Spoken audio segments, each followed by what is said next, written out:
Hi అండి, నమస్తే. Welcome to current affairs light YouTube channel. ఇవాళ మన క్లాస్లో రీసెంట్గా జరిగినటువంటి కరెంట్ అఫైర్స్లో ఇంపార్టెంట్ కాన్సెప్ట్ నేర్చుకుందామండి.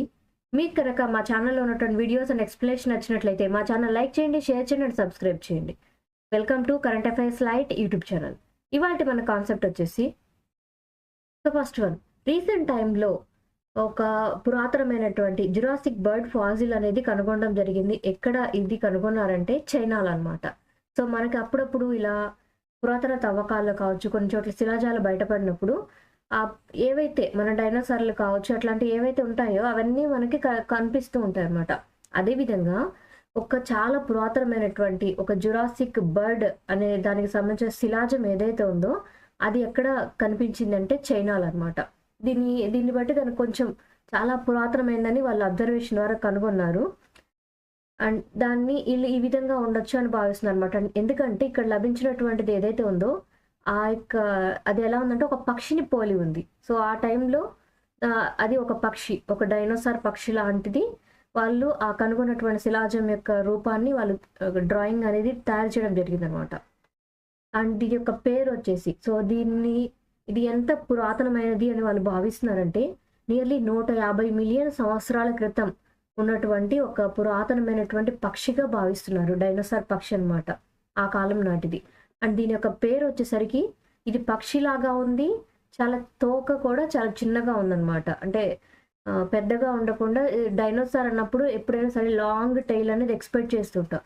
బట్ ఇది పక్షిలాగా ఉండి లాంగ్ టైల్ లేకుండా షార్ట్ టైల్ తోటే చాలా చిన్న తోక కలిగి ఉందన్నమాట. పక్షి లాంటి ఆకారాన్ని కలిగి ఉంది. అండ్ దీని పేరు వచ్చేసి బమినోర్నిస్ జెంజియాన్సిస్. సో ఈ పేరుతో ఉన్నటువంటి, అంటే దానికి ఇచ్చినటువంటి శాస్త్రీయ నామం లాగా ఈ యొక్క పేరుతోటి అది ఒక పక్షి లాంటి రూపాన్ని కలిగి ఉందన్నమాట. ఎక్కడ కనుగొన్నారంటే చైనాలో ఉన్నటువంటి ఫుజియన్ ప్రావిన్స్ లో జరుగుతున్నటువంటి తవ్వకాల్లో భాగంగా ఈ యొక్క శిలాజం అనేది బయటపడడం జరిగిందనమాట.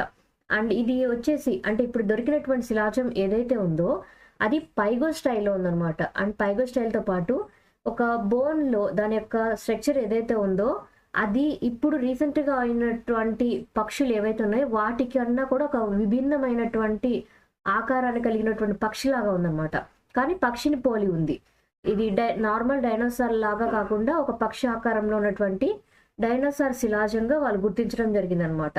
అండ్ వీళ్ళు 150 మిలియన్ సంవత్సరాల క్రితం లేదా అంతకన్నా ఒక 20 మిలియన్ల ఇయర్ల కన్నా ముందే ఈ బాడీ స్ట్రక్చర్ ఏదైతే ఉందో దాని విధంగా ఉన్నటువంటివి కూడా ఉండొచ్చు అని భావిస్తూ ఉన్నారు. అండ్ ఇట్లా ఏంటంటే మనకి ఎప్పుడైనా సరే కొత్తవి దొరుకుతున్నప్పుడు, శిలాజాలు ఏర్పడుతున్నప్పుడు ఏమవుతుందంటే మన భూమి పుట్టుక తర్వాత జరిగినటువంటి పరిణామ క్రమంలో జరిగినటువంటి అంశాల్లో ఏదో ఒక కొత్త విషయం అనేది ఎప్పటికప్పుడు మారిపోతూ ఉంటుంది. మన హిస్టరీ పాయింట్ ఆఫ్ వ్యూలో ఇటువంటివి కూడా ఇంపార్టెంట్ అనమాట.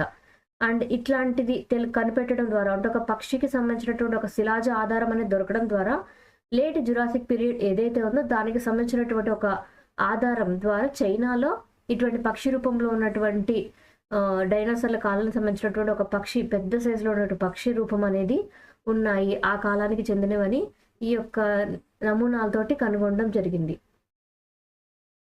సో పిఎం మోడీ గారు రీసెంట్గా మ్యాక్రాన్ గారిని కలవడం జరిగిందనమాట. అంటే ఈయన ఫ్రాన్స్కి చెందినటువంటి అధ్యక్షుడు.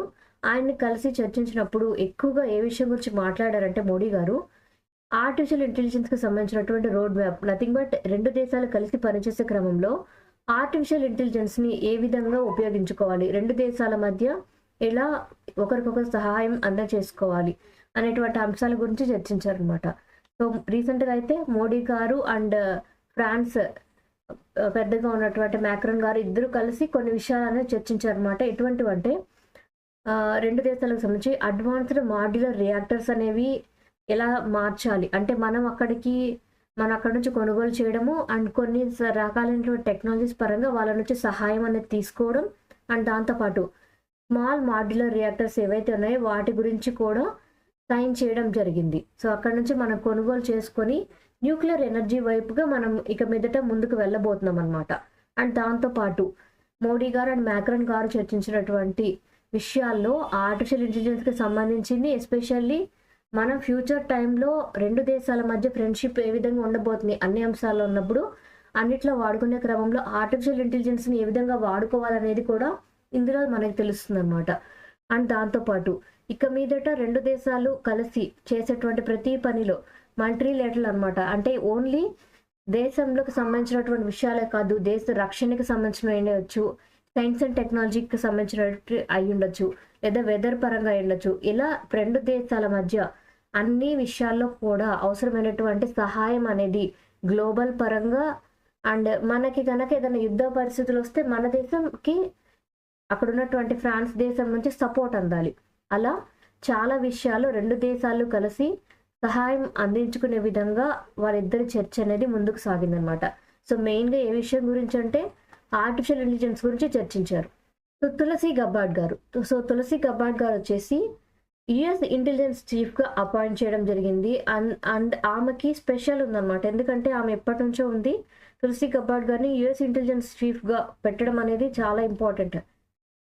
అండ్ ఇక్కడ కన్ఫర్మ్ చేశారు. ఎందుకంటే ఆమెని 18 ఏజెన్సీ ఇంటెలిజెన్స్ కమ్యూనిటీ చీఫ్గా నియమించడం జరిగిందనమాట. అంటే ఇందులోనే ఒక విభాగం యుఎస్ ఇంటెలిజెన్స్ చీఫ్గా, అంటే ఇన్ని విభాగాలకు సంబంధించి మెయిన్ హెడ్గా తులసి గబ్బార్డ్ గారిని నియమించడం జరిగింది. అండ్ ఆమె నియమించడానికి కూడా దానిలో ఓటింగ్ ప్రాసెస్ అనమాట. డైరెక్ట్గా గవర్నమెంట్ హెడ్ ఎవరైతే ఉన్నారో వాళ్ళు నియమించరు. బట్ ఒక పర్సన్ని ఒక పదవిలో నియమిస్తున్నారంటే దానికి కూడా ఓటింగ్ అనేది తీసుకొని 50-48 ఓటింగ్ తోటి ఆమెని ఆ పదవిలో ఆమెను పెట్టడం జరిగిందనమాట. బట్ కొంత రిపబ్లిక్ అయితే సపోర్ట్ చేశారు, డెమోక్రాట్స్ అయితే ఆమె నామినేషన్ని అపోజ్ చేయడం జరిగింది. బట్ ఎక్కువ మంది ఆమెని సపోర్ట్ చేశారు కాబట్టి ఆమెని చీఫ్గా నియమించారు. సో యుఎస్ ఇంటెలిజెన్స్ చీఫ్గా తులసి గబ్బార్డ్ గారు నియమించారు. బట్ ఆమె అయితే గబ్బార్డ్ గారు డెమోక్రటిక్ పార్టీని 2022లో వదిలిపెట్టడం జరిగింది. అండ్ తర్వాత కొంతకాలం పాటు ఇండిపెండెంట్గా వర్క్ చేయడం జరిగింది. అండ్ దాని తర్వాత ఆమె రీసెంట్గా అయితే ఒక 1 year 2 years నుంచి ట్రంప్ తోటి వచ్చి వర్క్ చేస్తూ ఉంది ఎలక్షన్స్కి ముందు నుంచి. సో ఇప్పుడు ట్రంప్ గెలుపొందిన తర్వాత తులసి గబ్బార్డ్ గారిని యుఎస్ ఇంటెలిజెన్స్ చీఫ్గా నియమించడం జరిగింది.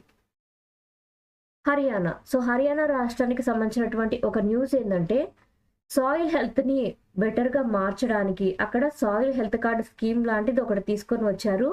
ఆ స్కీమ్ యొక్క పేరు, సో ఇది ఎస్పెషల్లీ హర్యానా రాష్ట్రానికి సంబంధించింది.